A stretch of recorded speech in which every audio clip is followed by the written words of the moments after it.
போலவே நல்ல மனம் படைத்த எண்ணணி பேச்சாளர் அவர்களுக்கும் எப்படா பேமெண்ட் கொடுப்பாங்க, எப்படா தமிழ்நாட்டுக்கு எடுத்துட்டு சீக்கிரமா ஓடிடலான்னு எதிர்பார்த்து காத்து கொண்டிருக்கும் எதிரணி பேச்சாளர்களுக்கும் எப்படா ரூபா கொடுப்பாங்க, சூரத்தில் 4 சீலையை வாங்கிட்டு போய் பொண்டாட்டிகிட்ட போய் எங்காரு உனக்காகவே வாங்கிட்டு வந்திருக்கேன். இந்த குரூப் பேமெண்ட்டு வாழ்க்கையில் இது ஒன்று தானா ஐயா? சொல்லுப்பா. நல்லா எந்தவித எதிர்பார்ப்பும் இன்றி நல்ல தமிழுக்காக மட்டும் கைத்தட்டி ரசித்துக் கொண்டிருக்கும் சூரத் வாழ் தமிழ் பெருமக்கள் அனைவருடைய பொறுப்பாதங்களையும் தொட்டு என் உரையை துவங்குகிறேன். நடுவர் அவர்களே, எதிரணி தலைவர் வந்தார். அவருக்கு என்னதான் பிரச்சனைன்னு தெரியல, புலம்பு தள்ளிட்டு போயிட்டார். அதுலேயும் ஒரு டைலாக் சொன்னார் பாருங்க, ஒரு டைலாகு. அதுல இருந்தே அவரை நான் எங்க அணியில சேர்த்துக்கலாம்னு நினைக்கிறேன். ஒரு அழகா ஒரு டைலாக் சொன்னார். எப்படிங்க அது? அதாவது, திருநெல்வேலினா அல்வா, திருப்பாச்சினா அருவா, சிவகாசினா வேட்டு, திண்டுக்கல்னா பூட்டு, அவரோட ஊர் தூத்துக்குடினா உப்பு, சூரத் வாழ் மக்கள் தான் நட்புன்னாரே. இப்படி சொல்லிட்டு போயிருக்கலாமே. 10,000 ரூபாய் கொடுத்த சூரத் வாழ் மக்களேன்னு சொல்லியிருக்கலாம், இல்ல 5,000 ரூபாய் கொடுத்த சூரத் வாழ் மக்களேன்னு சொல்லியிருக்கலாம்.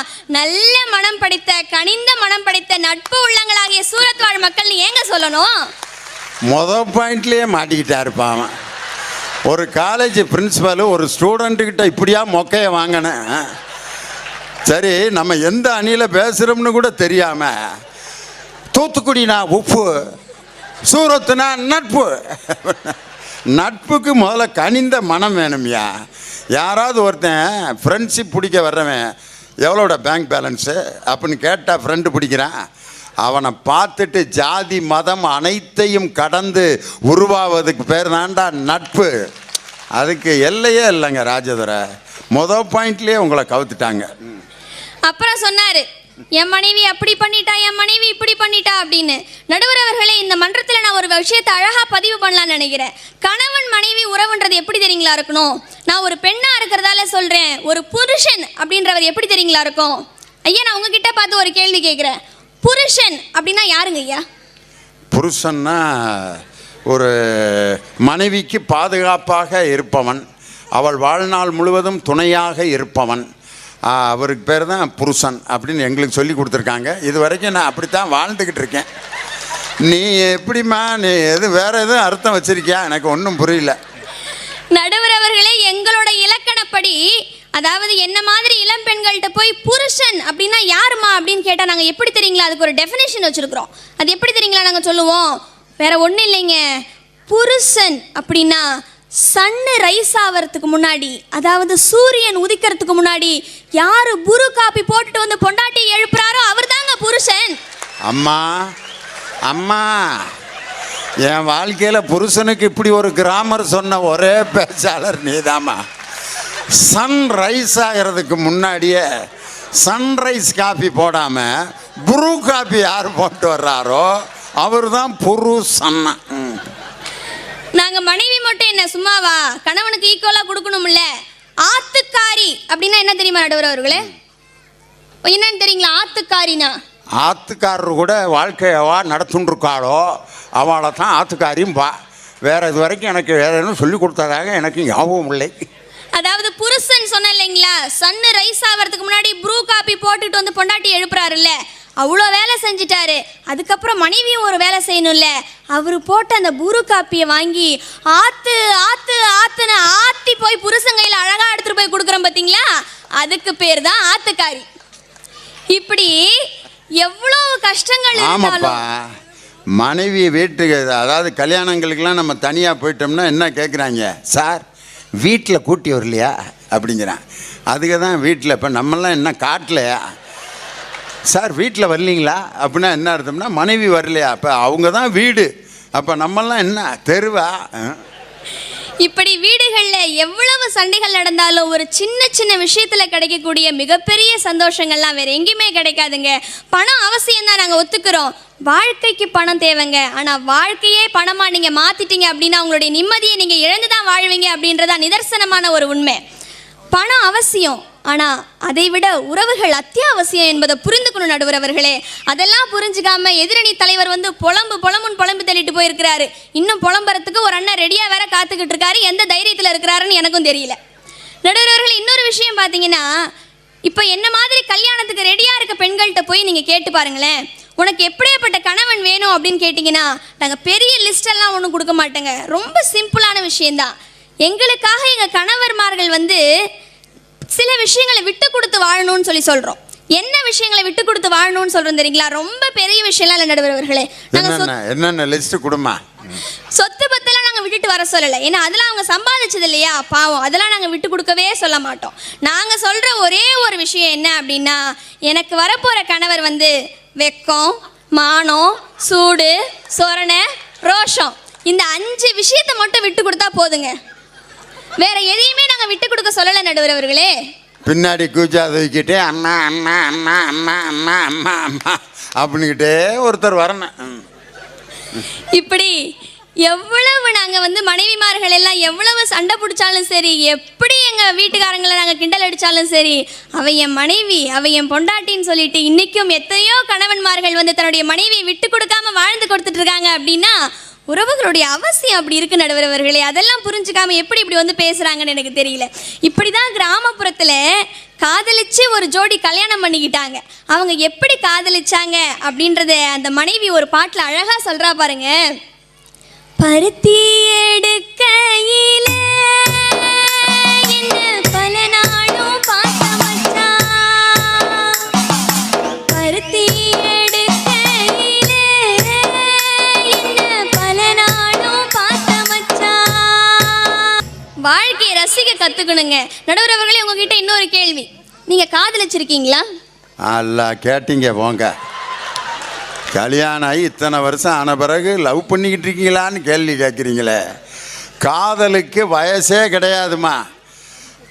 மூக்கில் 2 டியூபை சொருகி கோமா ஸ்டேஜில் இருக்கிற நிலைமையில் கூட ஒரு மனுஷனால் காதல் செய்ய முடியும்.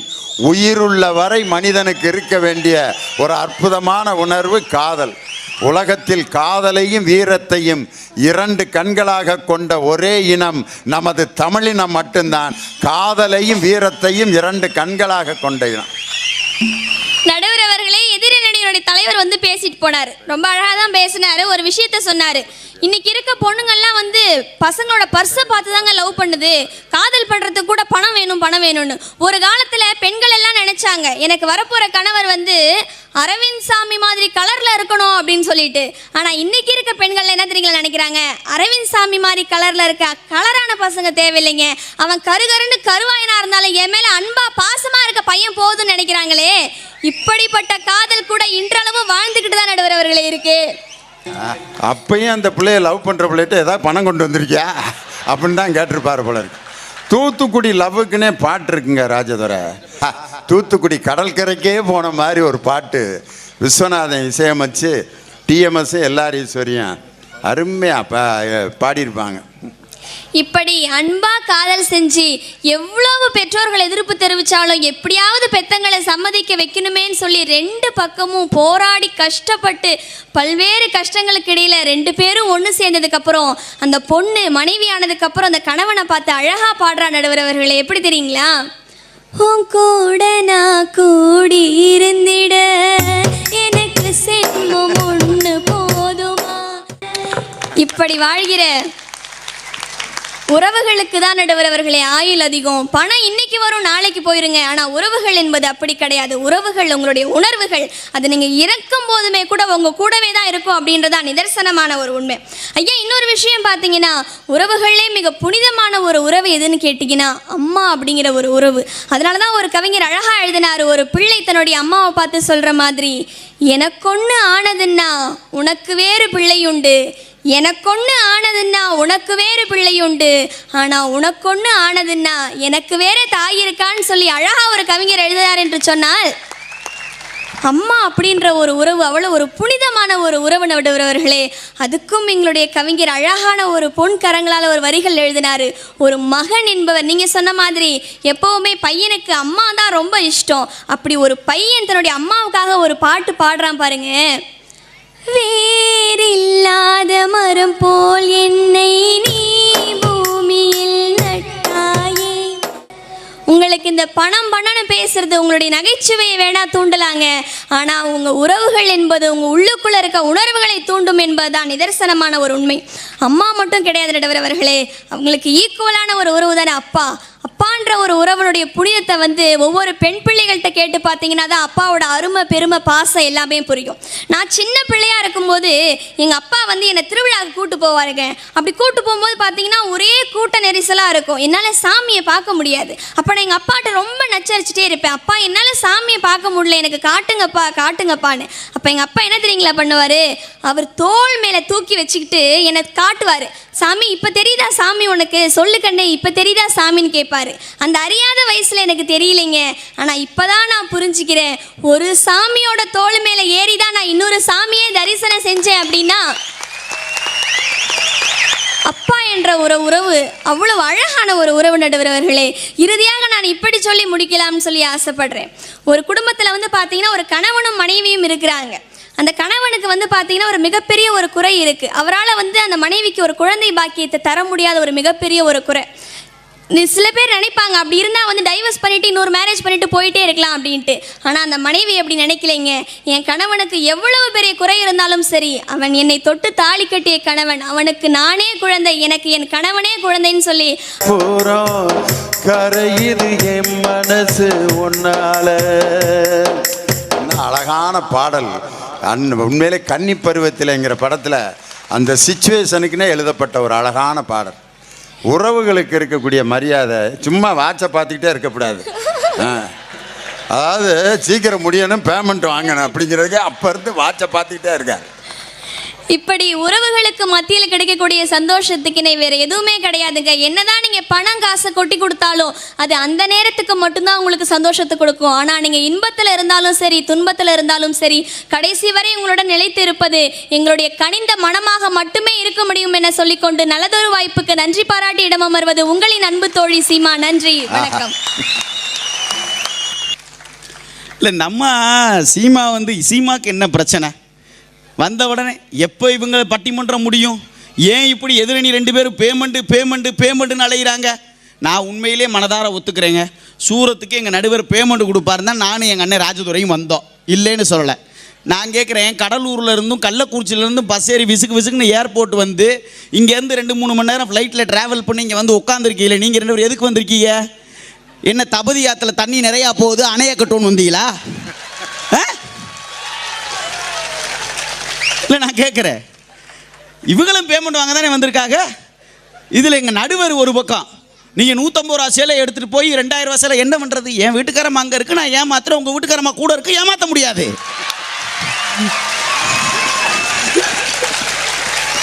உனக்கு ஒரு அற்ப சந்தோஷம்.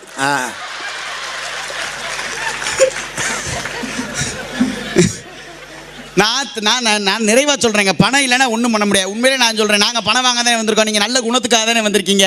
இந்த சூரத் மக்களுக்காக நீங்கள் நல்ல குணத்தோடு உங்கள் 2 பேர் பேமெண்ட்டை எங்கிட்ட கொடுத்துருங்க. சேலை வாங்க காசு இல்லை.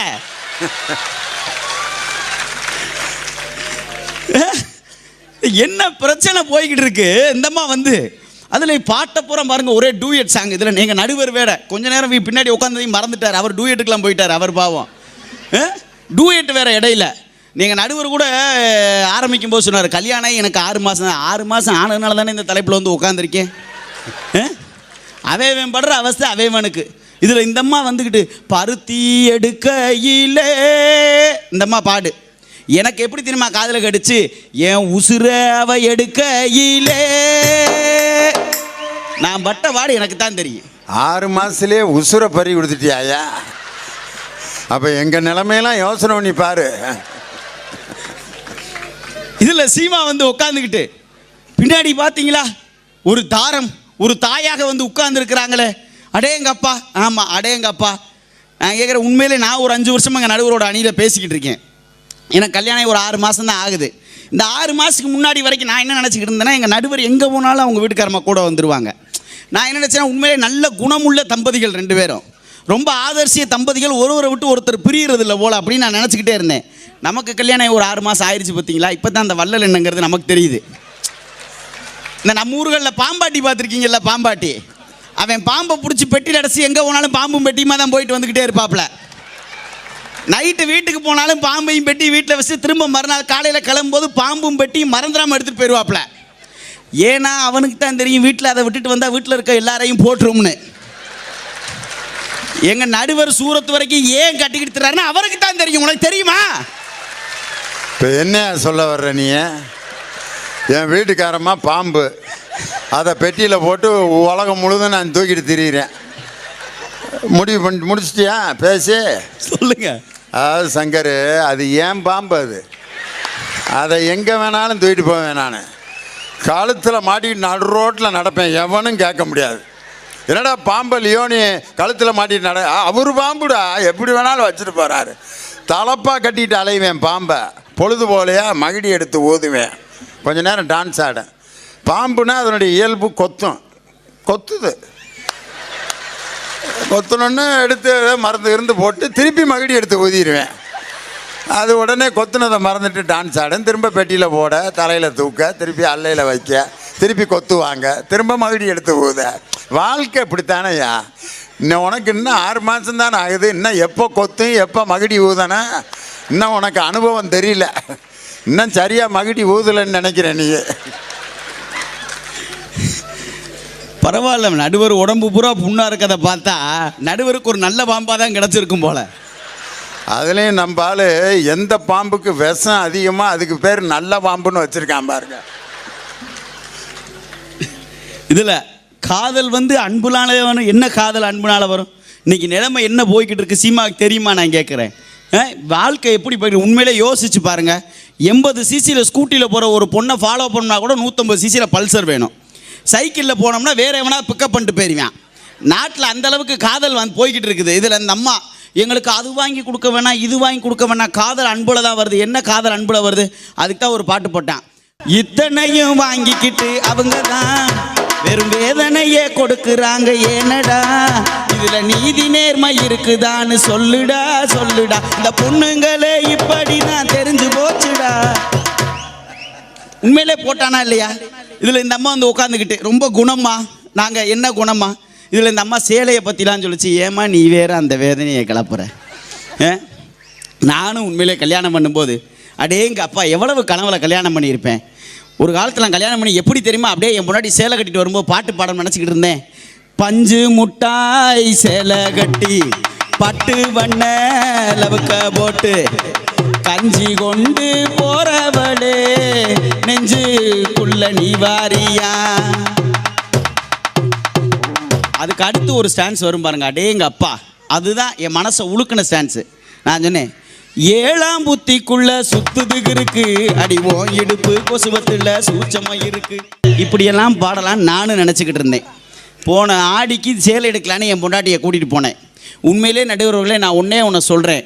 இந்த நாட்டில் வேற எவனுக்காவது செலவைக்கணும்னு நம்ம முடிவு பண்ணோம்னா சேலை எடுத்து போகிற சேல்ஸ்மேனுக்கு தான் முதல்ல செலவைக்கணும். நான் ஒன்று சொல்கிறேங்க, இந்த சேத்துல இறங்கின எருமையும் சேலை எடுக்க போன பொம்பளையும் சீக்கிரமாக வீட்டுக்கு வந்தால் சரித்திரமே கிடையாது. பட்ட அனுபவத்தில் சொல்கிறேன். தலை அடிக்கு சேலை எடுக்கலான்னு கூட்டிகிட்டு போய் உட்கார வச்சுருக்கேன். 3 மணி நேரம் 300 சேலை எடுத்து போட்டுட்டு ஒன்றை கூட எடுக்கலக்கா. நான் வெறுத்து போய் சொன்னேன், ஏய் எதையா ஒன்றை எடுறி அப்படின்னு. வெளியே போயா முதல்ல அப்படின்ட்டா. ஏய் 3 மணி நேரம் ஆச்சு, எடுக்கிறியா இல்லையான்னு. இப்படித்தான் ஒரு 10 போட்டா கொண்டாந்து போட்டு எங்காத்தா எதையா ஒன்று எடு எதையா ஒன்று அவசரப்படுச்சு தெரியாமல் போட்டோ எடுத்துட்டேங்கிறான். 300 ரூபா சேலையும் நம்ம கல்யாணத்தையும் முடிச்சு போடுறாங்க. கேட்டோம்னா நல்ல குணத்தோடு நம்ம வாழணுமா? எங்கிட்ட இருந்து வாழ்கிறது? நான் கேட்குறேன், சமுதாயத்தில் இன்றைக்கி ஏதாவது குணம் இருக்குதா? யோசிச்சு பாருங்கள். நல்ல மனசோடு இருக்கிறோம்னு யார்கிட்ட பேச முடியுதா? ஒன்றும் இல்லைங்க, மதுரை சென்ட்ரல் ஜெயிலில் என்னை பேசுகிறதுக்கு கூப்பிட்டுருந்தேன். ஒரு 3 மணி நேரம் பேசிக்கிட்டு இருக்கேன். எல்லாம் கெக்கப்புக்குன்னு சிரிச்சுக்கிட்டு இருக்கேன். கீழே 2 பேர் பேசிக்கிறேன். பாடுறாவே நல்லா சிரிக்க பேசுகிறேன், இவனை நம்ம கூட வச்சுக்கவும் மாட்டாங்கிறேன். எங்கள் ஜெயிலில் என்னை வச்சுக்கிறாங்களாம் அவங்க. இல்லை நான் கேட்குறேன், எங்கேருந்து நல்ல மனசுக்கு நம்ம போகிறது யோசிச்சு பாருங்கள். ஒன்றும் இல்லைங்க, ஒரு நாள் நான் ஹைவேஸில் வண்டியில் போய்கிட்டு இருக்கேன். என்ன மீறி ஒருத்தர் ஸ்பீடாக வண்டியில் போனேன். அவனை கூப்பிட்டு சொன்னேன், டே இங்கே வா, 100ல் போகாடா 108ல் போயிடுவாடான்னு. அவன் எனக்கு ஒரு பதில் சொன்னான், 100ல் போகிற எனக்கு 108ல் போக தெரியாது போட்ட அப்படின்னா. இவனுக்கெல்லாம் போய் அட்வைஸ் பண்ணுற மாதிரி நான் பாட்டுக்கு போய்கிட்டு இருக்கேன். கொஞ்சம் தூரம் முன்னே ஒரு ஆக்சிடென்ட் ஆகி கீழே விழுந்துட்டான். அவனை தூக்கிட்டு போய் ஆஸ்பத்திரியில் சேர்த்து அவன் கண்ணு முழிக்கிற 3 மணி நேரம் என் பக்கத்துலேயே உட்காந்துருந்தேன்.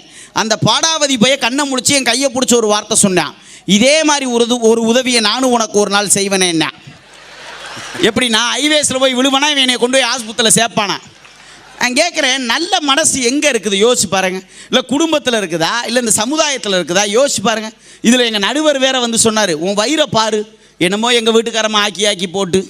நான் கேட்குறேன், நான் படுற பாடு உண்மையிலேங்க. நான் கல்யாணம் ஆகும்போது 6 மாதத்தில் தானே இருக்கேன். எவ்வளவு ஆசையோடு கல்யாணம் பண்ணியிருப்பேன், எவ்வளோ வெறுத்து போய் பேசிக்கிட்டு இருக்கேன். உண்மையிலே ஒரு காலத்தில் அப்படியே எப்படி தெரியுமா சமைச்சு சாப்பிடணும்னு ஆசைப்பட்டேன். அடே எங்கள் அப்பா இப்படித்தான் பாட்டு பாடும்னு நினச்சேன்.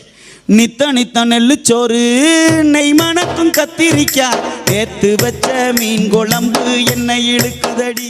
இப்படித்தான் பாட்டு பாடி சந்தோஷமா சமையல் பண்ணி என் முன்னாடி போடுவா, சாப்பிடணும்னு நான் நினச்சேன். ஆனால் நடுவர் அவர்களே, உண்மையிலே சூரத்தில் வந்து சொல்கிறேன், வீட்டுக்காரமா மாதிரி யாராலையும் சமைக்க முடியாது. அவ்வளவு ருசியாக சமைப்பா. பால் பணியாரம்லாம் வச்சான்னு வச்சுங்க 7 நாள் சாப்பிட்லாம். ஏன்னா 7ஆவது நாள் தான் பாலும் பணியாரமே ஒன்று சேரும். அல்வாலாம் கிண்டுனா 90 நாள் வச்சு சாப்பிடலாம். 89ஆவது நாளில் சட்டியை விட்டே வெளியில் வரும் அல்வா. ஆனால் அந்த விதத்தில் எங்கள் நடுவருக்கு ரொம்ப கொடுத்து வச்சவங்க, ரொம்ப நல்லா சமைப்பாங்க. எங்கள் அம்மா இருக்காங்களே, ரொம்ப பண்பான ஆள். வீட்டுக்கு யார் போனாலும் முதல்ல டீ போட்டு கொடுத்துருவாங்க. ஏன்னா அப்போ தான் சென்மத்துக்கு அவன் இந்த வீட்டு பக்கமே வரமாட்டேங்கிறதுனால. ஒரு நாள் நிகழ்ச்சிக்கு போகலான்னு எங்கள் ஐயா வீட்டுக்கு போய்கிட்டு இருக்கேன். தெருவுக்குள்ளே 2 பேர் பேசிக்கிட்டு இருக்கேன். டே என்னடா நம்ம தெருவில் ஆம்புலன்ஸ் போது, எவனாவது லியோனி சார் வீட்டில் டீ குடிச்சிருப்பான்டாங்கிறான். அந்த அளவுக்கு நல்லா சமைக்கக்கூடிய ஒரு ஆள் தான். சரி, அப்படி ஆம்புலன்ஸில் போயிருந்தா நேரம் நான் இங்கே சூரத்துக்கு வந்திருக்க முடியுமாயா? ஒரு நாள் காப்பியை குடிச்சுவிட்டு அவங்க வீட்டில் இருக்க காப்பியை கூட எங்கள் வீட்டு காப்பியாக அப்படி இருக்குன்னு சொல்கிறேன். என்ன செய்கிறது, புதுசாக சமையல் பண்ணுறப்ப அப்படித்தான் பிரச்சனை வரும்.